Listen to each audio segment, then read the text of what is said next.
con el doctor Amadeo Echeverría, secretario de Salud de nuestra municipalidad. ¿Cómo te va, Amadeo? Gracias por atendernos. Buen día y buen año. Hola, buen día para ustedes y bueno, muchas gracias y un buen año para todo el equipo ahí y para los oyentes que nos están acompañando en esta mañana. Bueno, muchas gracias por tu saludo, Amadeo, y lógicamente con la preocupación, ¿no es cierto? Pero sabemos de la ocupación que también tienen ustedes en este momento por el tema COVID-19 en Madariaga. La primera pregunta, ¿cómo estamos?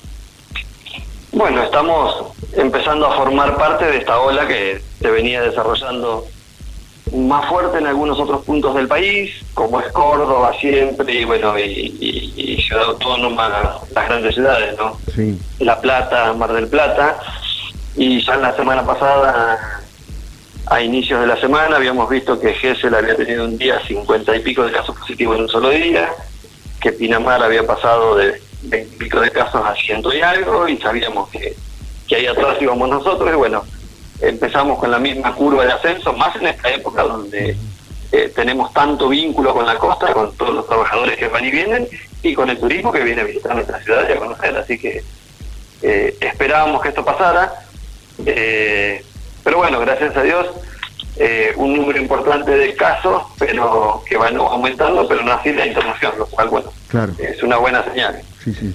De todas maneras, esto lógicamente que también lleva más tiempo de trabajo, mayores cuidados, mayores responsabilidades, pero también para el sistema de salud no deja de ser un gasto realmente importantísimo. Sí, un gasto y un trabajo enorme, claro, porque justo cuando tuvimos el aumento de los casos también hubo un cambio en los protocolos de aislamiento. Y si hay algo con lo que renegamos bastante es con los aislamientos, ¿no? Donde empezamos con una notificación, nosotros siempre tenemos una información parcial que nos es suministrada por la persona a la que hisopamos. Sí, sí. Porque otro dato, preguntarle a esa persona quiénes son tus contactos estrechos, y a veces nos tiran una lista y después empiezan las idas y vueltas con los integrantes de esa lista, que no, que yo estuve, pero que estuve lejos, que no, que yo estuve el día anterior, que yo estuve el día posterior, entonces son más, menos días, y con un protocolo nuevo que había que entenderlo, así que fue un día difícil, el 30 puntualmente fue un día difícil, que fue cuando se cambió el protocolo, bueno, y estos días festivos también, porque aislar gente no es grato, ¿no? Y menos en esta fecha. Indudablemente no es grato por montones de circunstancias que ya conocemos, pero también en esta altura del año, ¿no? Cuando están esperando lógicamente la posibilidad de trabajar, de ir a la costa, de hacer una diferencia, por ahí no solamente, como bien lo decís, el que se hisopó, sino también el grupo familiar, el grupo que estuvo en contacto, están aislados y esto significa también menos días de trabajo. Sí, sí, totalmente. Por eso nosotros insistimos con dos cosas: el cuidado personal, ¿no? Más cuando vamos a trabajar a algún lugar que no conocemos, el hecho del uso del barbijo permanentemente, y después con el esquema de vacunación. Sí. Más allá de que nos protege y de que por ahí podemos llegar a hacer una infección, porque no nos crea una capa aislante alrededor, pero sí nos crea una inmunidad como para no desarrollar la enfermedad. Y si estamos con un esquema completo de vacunación, los tiempos de aislamiento son más cortos, que es lo que ha cambiado en estos protocolos. ¿Sí? ¿Ustedes tienen información que deriva justamente del vacunatorio? ¿Se sabe qué cantidad de personas hay vacunadas? ¿Cuánto con la primera y no volvieron a la segunda? No. Esa información no la tenemos.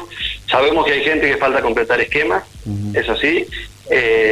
Obviamente esto es responsabilidad de cada uno. La vacunación está libre, sí. Para los mayores de 60, está libre para mayores de 3 años en adelante, para primera y segunda dosis, totalmente libres. Van solo con el DNI, no tienen que esperar turno, no tienen que esperar nada. Y para la tercera dosis, para el refuerzo, aquellas personas mayores de 60, todo el personal de salud y todos los inmunocomprometidos también pueden hacerlo libremente. Y creemos que va a seguir avanzando, bajando las etapas, incluyendo más población que se pueda vacunar espontáneamente. Por eso creemos que es muy importante completar los esquemas, ¿sí?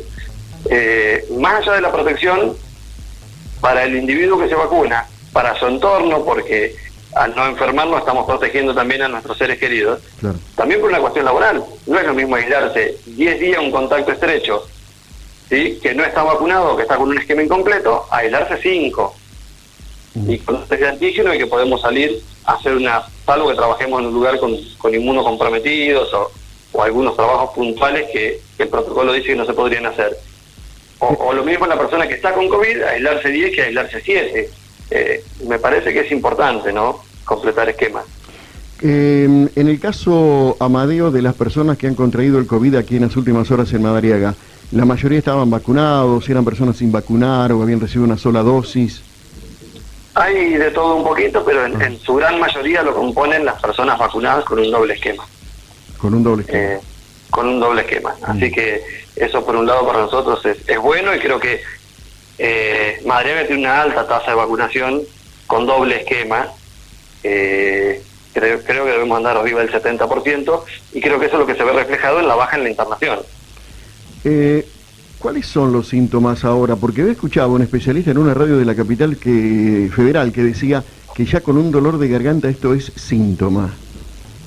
Lo que pasa es que Capital Federal ya tiene un porcentaje más alto de variante Omicron, que la variante Omicron sí da síntomas muy leves, por ahí una congestión nasal, algún estornudo pero no mucho, alguna molestia en la garganta pero sin llegar a ser un dolor tan importante, pero no es de dar la fiebre alta, los dolores en todo el cuerpo, el dolor de cabeza, eso que lo daban por ahí las otras variantes. Sí. La Omicron pareciera presentarse con síntomas más leves, ¿no? Que va a ir llegando, supongo que estas cepas que son altamente transmisibles rápidamente desplazan a las cepas anteriores. Es lo que nos había venido pasando con la Delta. Nosotros en la región, el monitoreo que había, y era casi todo Delta, la había desplazado todas las cepas anteriores que ya no existían, ¿sí? Más del 95% era Delta. Ahora va a ir siendo reemplazada paulatinamente, pero creemos que no va a tardar mucho por la variante Omicron. Lógicamente que hay otros temas, ¿no? Te voy a pasar con Sebastián, porque estamos esperando justamente alguna respuesta de tu parte. No sé si te queda algo de consulta al respecto, Seba. No, por supuesto podemos pasar al otro tema. Fue muy claro Amadeo en esto. Por supuesto, retribuirle el saludo, desearle lo mejor para este año y consultarlo sobre el tema PAMI, que ya nos había adelantado, y qué es lo que pasó hoy 3 de enero, finalmente con aquellos afiliados que habían decidido atenderse en el hospital municipal. Bueno, tal cual lo que veníamos adelantando hace unos días. Los afiliados fueron nuevamente reasignados al otro prestador, un total de 1.300 afiliados, que es lo que nos había adelantado la carta de documento que nos llegó de PAMI. Lo que pasa es que nosotros acá estamos jugando al gallito ciego, ¿no? Porque no tenemos un padrón donde mirar. Una vez que tomamos contacto con un paciente, le tenemos que pedir el número de documento y ahí ir a consultar para ver dónde está capitando. Es muy difícil trabajar así. Si tuviéramos un padrón nominalizado donde ya pudiéramos ver, por ahí sería un poco más fácil. Y la otra cosa que se sumó a esto es que a partir del día 1, y no sé si esto habrá tenido que ver o no con la carta que se mandó desde el municipio a la empresa Samaki, se le mandó al PAMI y también al Instituto una copia, por los incumplimientos de la empresa que había, que debía brindar las emergencias y los traslados. Ese contrato fue rescindido y hay una nueva prestadora. Y acá quiero hacer una aclaración, porque ha salido un comunicado del Instituto Madariaguense donde dice que todos los afiliados deben llamar al 107 provincial. Primero, que el 107 es un número provincial, pero acá es municipal, no es provincial. Es atendido por gente del hospital municipal, con sueldos que paga el hospital municipal. No es un 107 provincial, ¿sí? Y segundo, que los afiliados de PAMI, para las urgencias y para los traslados, tienen que llamar a otra empresa que hay, porque hay un nuevo prestador. No quedó el hospital no tiene ningún tipo de convenio para realizar estas prestaciones. Y hay un nuevo prestador que se llama Serem Union, ¿sí? Y que se va a hacer cargo de traslados y urgencias, tal cual nos mandó la agencia local de PAMI el día jueves 30, nos mandó un mail anunciándonos esta nueva asignación de esta prestación. Y hay un teléfono que es un 0800, ¿sí? Lo cual no me parece muy práctico, un 0800, por lo menos para las emergencias, pero la gente se podría ir contactando para ver cuál es el número de emergencias, ¿sí? Y hay un 0800 3458 778, repito, es 0800 3458 778. Y hay un mail también que es tradladosugl11@col-argentina.com.ar. Traslados UGL, con números romanos, ¿no? 11, o XI, en este caso está puesto, @col-argentina.com.ar. Si vos querés, yo ahora te voy a hacer llegar una fotito de este mail, para que podamos difundir estas líneas de comunicación para los afiliados de PAMI, que no tienen que llamar al 107, sino que tienen que llamar a esta empresa, que es la que les va a brindar la urgencia y el traslado. En definitiva, Amadeo, de los 3.300 afiliados, ¿ustedes no saben cuántos se seguirán atendiendo en el hospital y cuántos en el instituto hoy por hoy? No, lo que hoy hablábamos con nuestro encargado del área de facturación, Isamo, me decía que el padrón al que hemos llegado a tener acceso oficial, más o menos lo que hay, deben ser alrededor de 3.100, ni siquiera llegan a los 3.300. Bien, bien.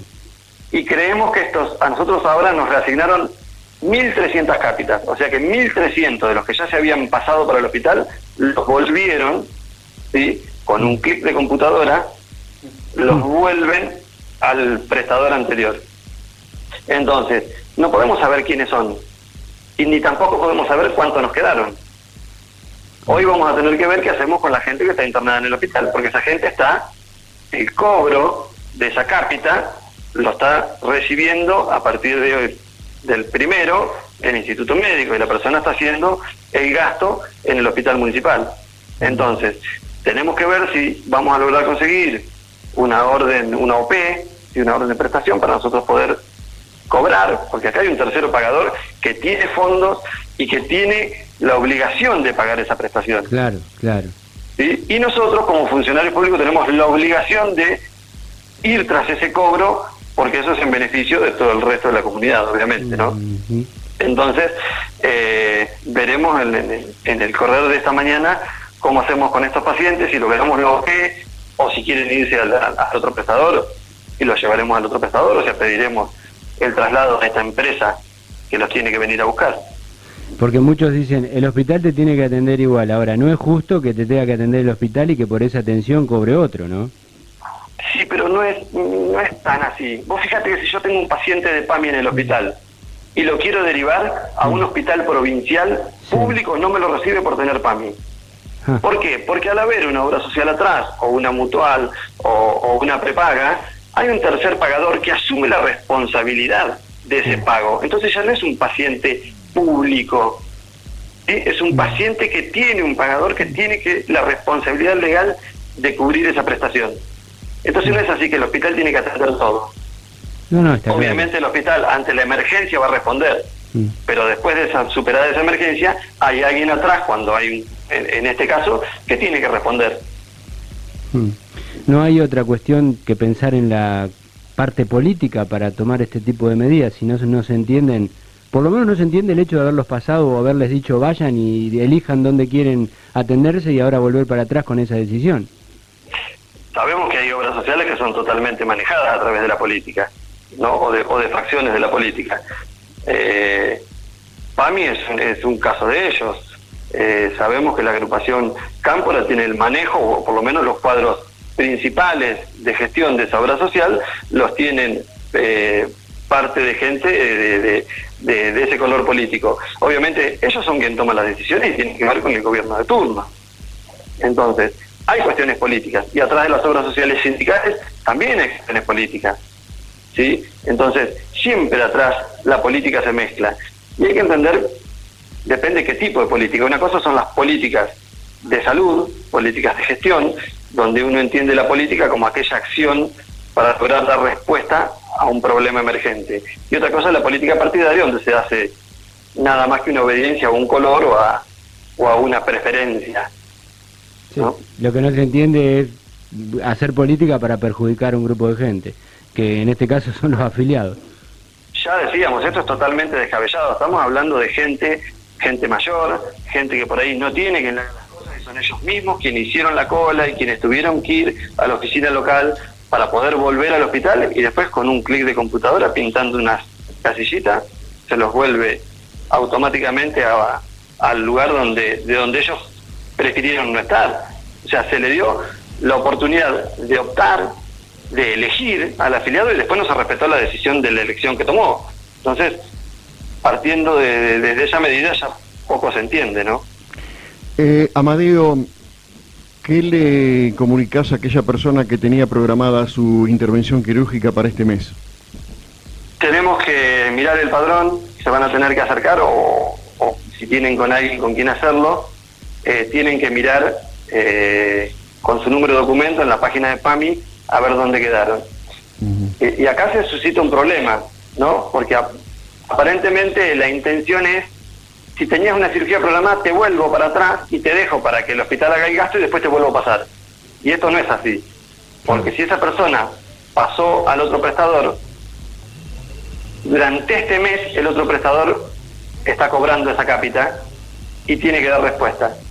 Si la persona se vuelve a pasar con nosotros, tenemos que esperar un mes más para programar a que vuelva a aparecer en el padrón nuestro. Si no, ya da la sensación de que la idea es boicotear totalmente el hospital público, ¿no? Te mando el afiliado para que hagas las prestaciones, haces todo el gasto y te lo saco para que el otro cobre la cápita. Me parece que eso no debiera ser así. No, es insólito. Tiene sus tiempos, el vuelta. No nos olvidemos que para poder volver al hospital los hicieron esperar como 3 meses. ¿Qué pasa con los abuelos del hogar que tiene el hospital?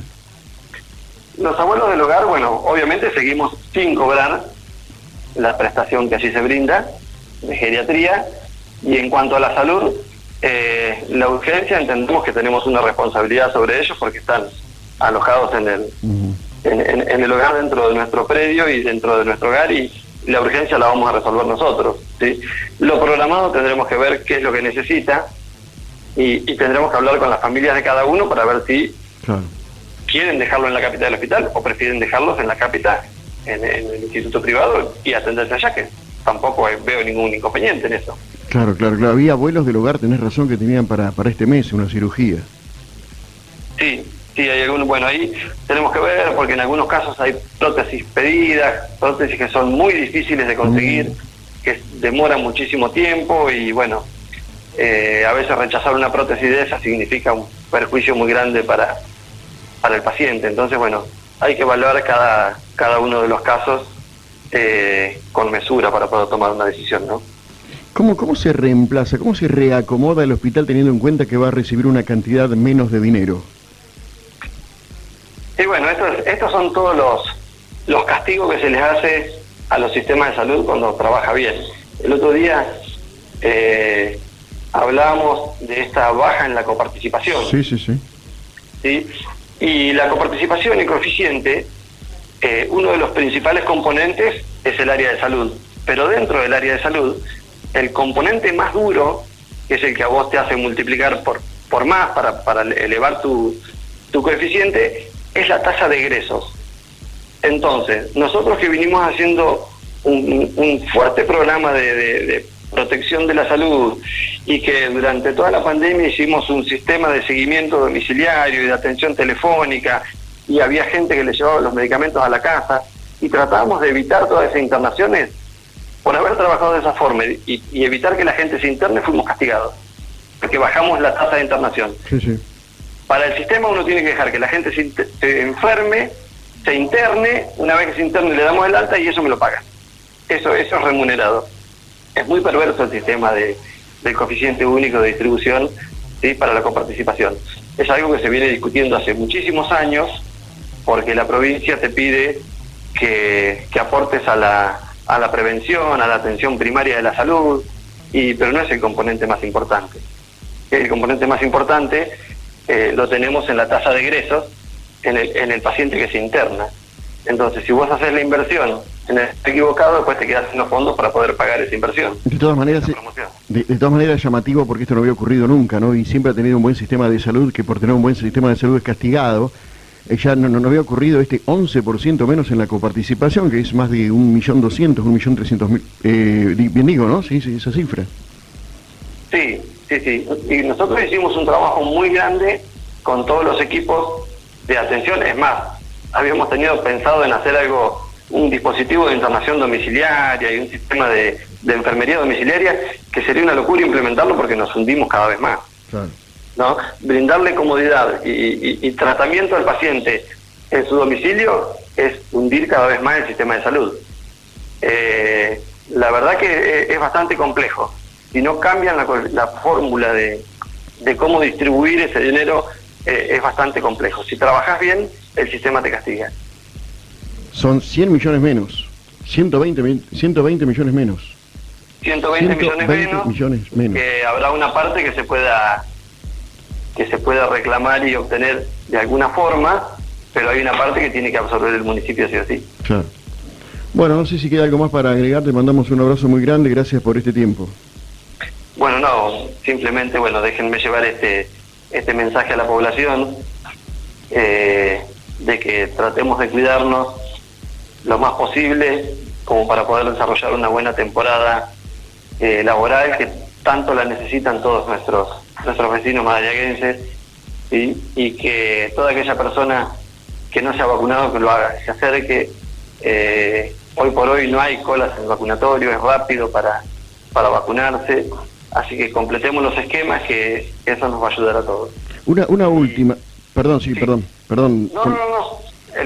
Después era el mensaje de un buen año laboral para ustedes y todo el equipo, y que tanto hacen para ayudarnos a transmitir todos estos mensajes y a mostrar las cosas que hacemos durante el año. Muchas gracias, Amadeo, pero te iba a consultar la última, ya que tenemos esta posibilidad de estar contigo. ¿Has tenido algún contacto con el área, sé que lo tienen permanentemente, con el área de salud de toda la región, pero de Pinamar concretamente por la situación que se está viviendo en ese hospital? No, puntualmente ahora estos días no. Habíamos hablado hace unos días atrás con algunos profesionales. Allí se desarrolló el otro día una capacitación en emergencias y en politrauma, al cual fueron personal nuestro, y fue la directora también, y estamos preparando una capacitación en Madariaga, de la cual tenemos pensado hacer una parte en forma conjunta con Pinamar, pero puntualmente con el secretario estos días no hablé. Digo por el tema de la ocupación que tiene el hospital de Pinamar, que ya no da para más. Sí, siempre cuando Pinamar necesita algo, nos llaman, ese teléfono está abierto permanentemente, tanto a través mío de la directora, eso no. O sea, lo que entendemos es que todavía no han necesitado nada, y tampoco tenemos que decirle que pueden contar con nuestra ayuda cuando podamos, porque eso ya lo saben, ha sido así en innumerable cantidad de oportunidades, así que en ese sentido no es necesario refrescar los vínculos, sabemos que están, y ellos saben que siempre estamos para colaborar cuando podemos. Un abrazo grande, feliz año, Amadeo. Muchas gracias, igualmente para ustedes. Muchas gracias.